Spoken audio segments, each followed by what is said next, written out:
Perkenalkan, kami dari kelompok 3 akan membuat video mengenai analisis laju korosi pada logam dari berbagai macam cairan rumah tangga. Sebelum itu, perkenalkan kelompok kami. Saya Fairuz Yazid Jadani Zarista dengan NIM akhir 128 dari kelas BL2D. Saya Muhammad Hafiz dengan NIM akhir 172. Saya Muhammad Benny Santo dengan NIM akhir 180. Saya Fianika Dafa Panaresta dengan NIM akhir 168.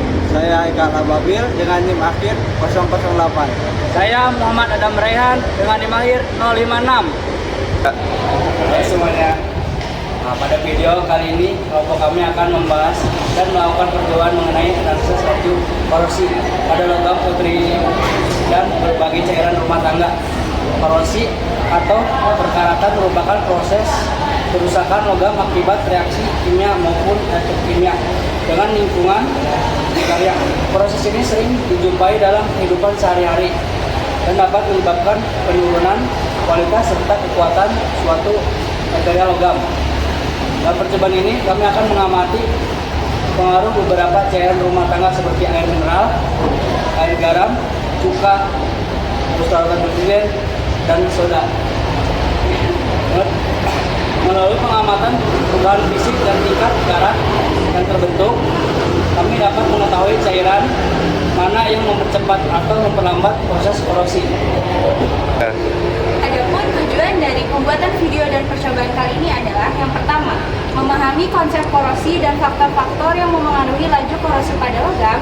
Yang kedua, menganalisis pengaruh berbagai cairan rumah tangga terhadap proses korosi pada logam konstruksi. Yang ketiga, mengamati perubahan fisik yang terjadi pada logam selama proses perendaman. Dan yang keempat, menghubungkan hasil percobaan dengan proses reaksi oksidasi dan reduksi atau biasa disebut dengan redox dan elektrokimia.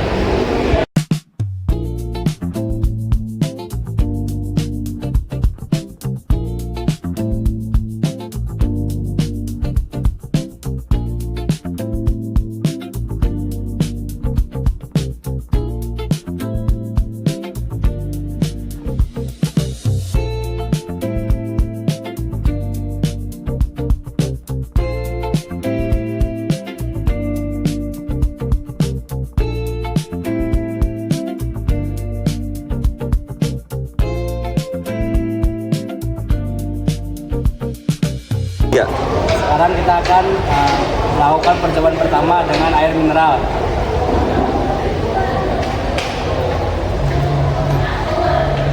Kenapa ngirit tuh? Kita masukkan paku besi. Oke, yang percobaan kedua kita akan memasukkan air sabun.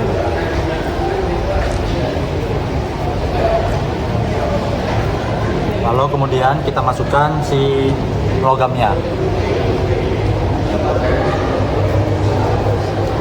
Lalu percobaan ketiga kita akan menggunakan air cuka.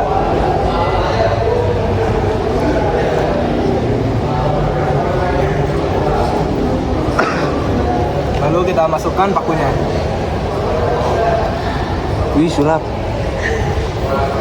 Lalu percobaan keempat kita masukkan air garam.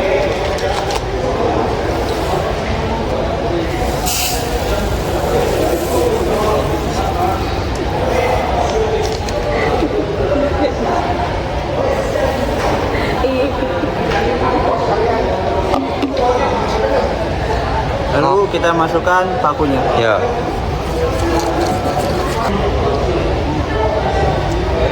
Lalu cairan kelima kita masukkan air soda.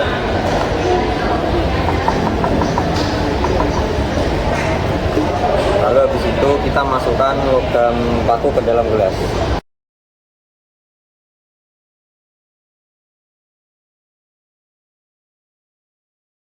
Pada hari kedua, paku dalam air mineral masih terlihat berkarat karena memang sudah berkarat sejak awal percobaan. Sebagian karatnya bahkan mulai luntur ke dalam air sehingga air tampak kecoklatan. Pada air cuka, air soda, dan air sabun belum terlihat perubahan yang berarti.